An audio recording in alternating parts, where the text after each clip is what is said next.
Well, let me tell you something. It's no trivial matter to discuss these esoteric competencies. We're diving into the depths of human potential here, and it's not for the faint of heart. But if you're willing to take on the responsibility to really grapple with these ideas, then you might just find yourself on a path to intellectual, financial, and social ascension that you never thought possible. Now, the first of these competencies is what I call archetypal integration. This isn't some new age nonsense. It's a fundamental understanding of the deep psychological structures that underpin human experience.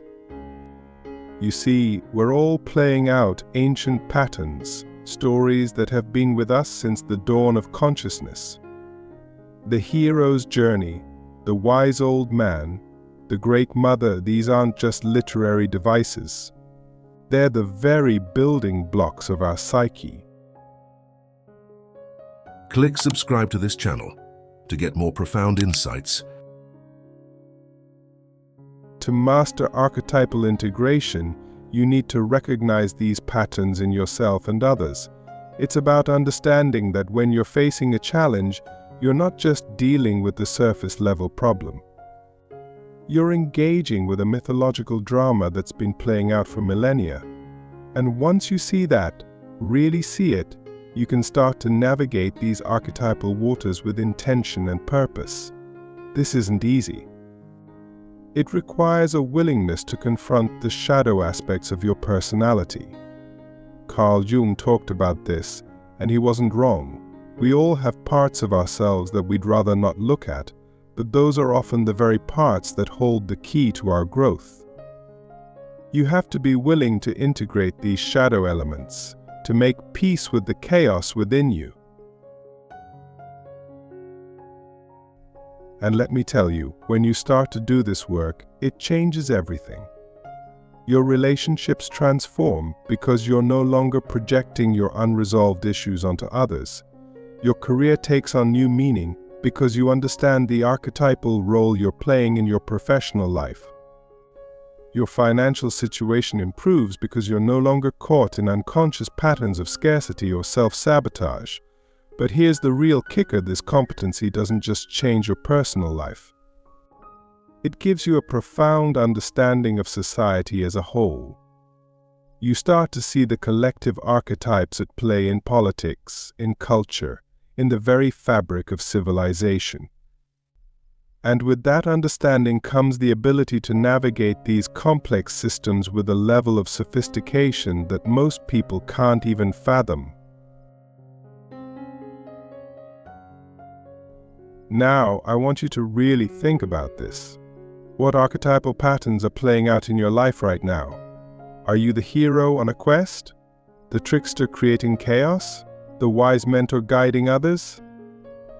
And more importantly, how can you consciously engage with these archetypes to create the life you want? This isn't about passively accepting your fate. It's about actively participating in your own mythological drama. It's about writing your own story with full awareness of the archetypal forces at play. And let me tell you, when you start doing that, it's like you've suddenly been given the keys to the kingdom. The world opens up in ways you never thought possible. So that's the first competency.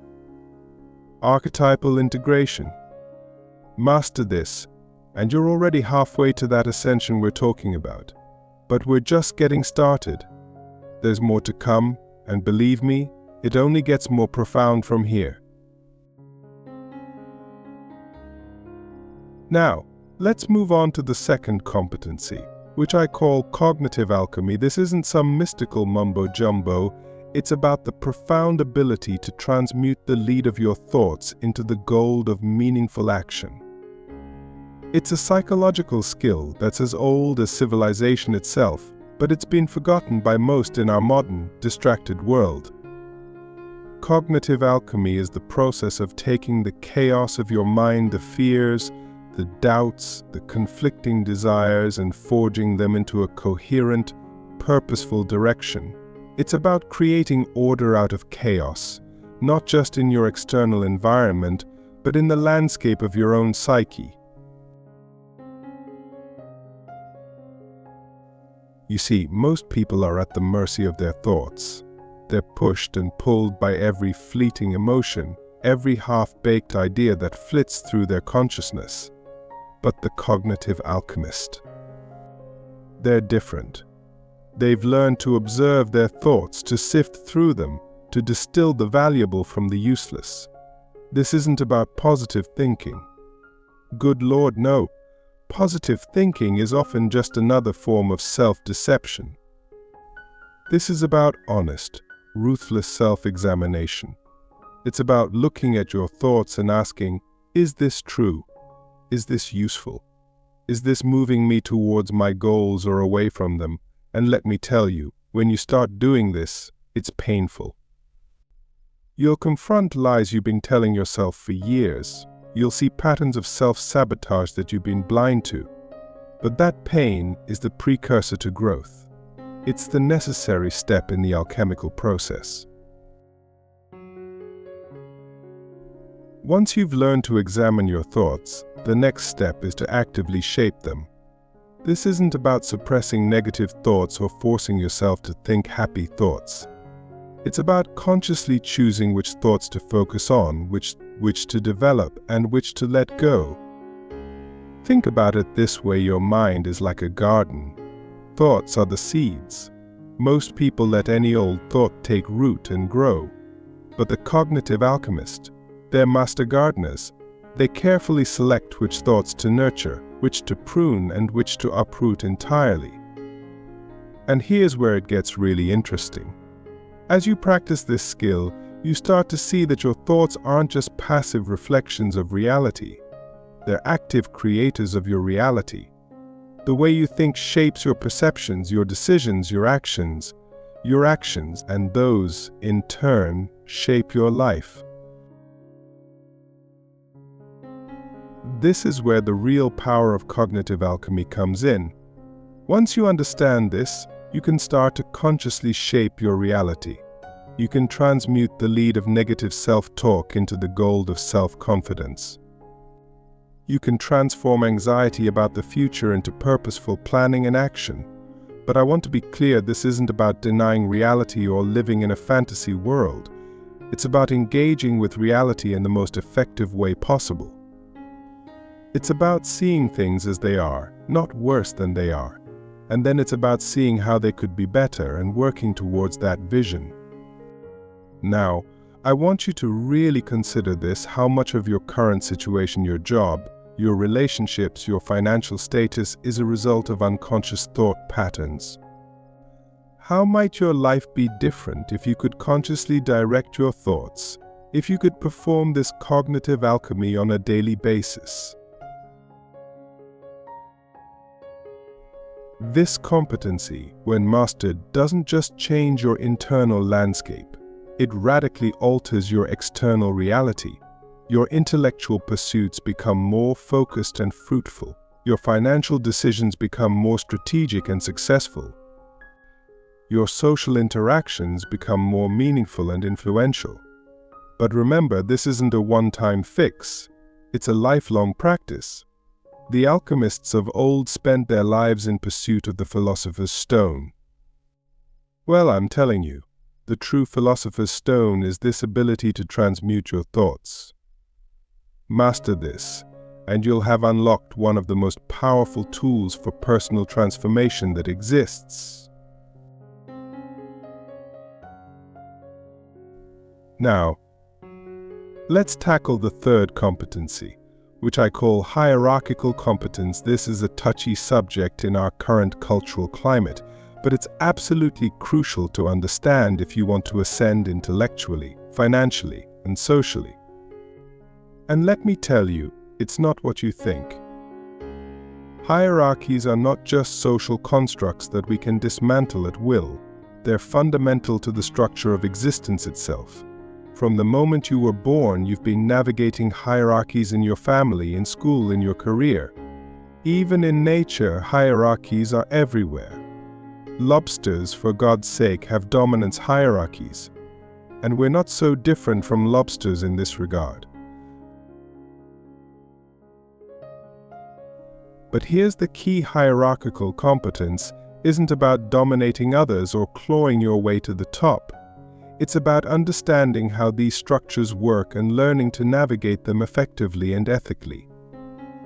It's about recognizing your place in various hierarchies and figuring out how to ascend in a way that benefits not just you, but the entire structure. You see, every hierarchy has its own set of rules, its own currency of competence. In academic hierarchies, it might be publications and citations.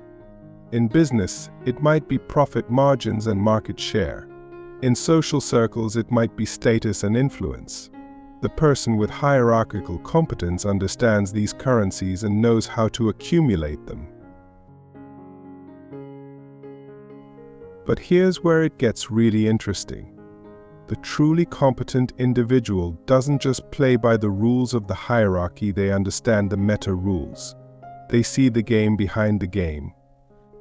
They understand that the most valuable currency in any hierarchy is not just competence in that domain, but the ability to create value for others within that structure. Think about it.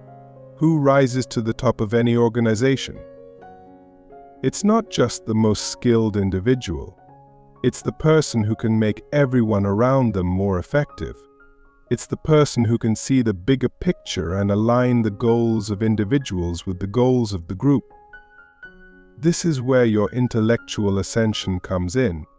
To master hierarchical competence, you need to be constantly learning, constantly expanding your understanding of complex systems.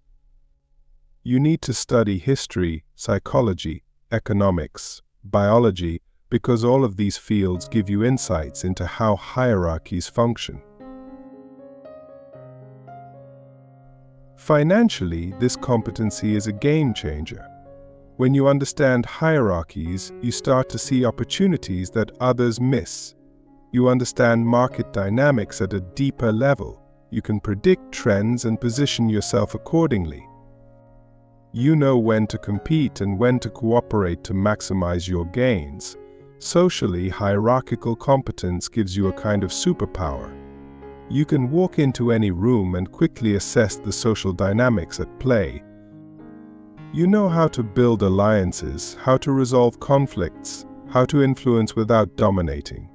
You become the person others look to for guidance and leadership, not because you demand it, but because you've earned it through your ability to create value within the hierarchy. Now, I want you to really think about this. What hierarchies are you currently part of? Where do you stand in them? And more importantly, how can you ascend in a way that lifts others up with you? Because here's the ultimate truth about hierarchical competence: the highest level of mastery isn't about reaching the top of any single hierarchy. It's about being able to move between hierarchies, to see the interconnections between them, and to create value across multiple domains. This isn't about becoming a tyrant or a manipulator. It's about becoming a competent, ethical individual who can navigate the complexities of life with skill and grace. It's about understanding your place in the grand order of things and striving to make that order a little bit better, a little more functional, through your presence in it. Master this competency, and you'll find doors opening for you that you never even knew existed. You'll be operating on a level that most people can't even perceive, let alone achieve. And that, my friends, is a form of ascension that's truly worth striving for.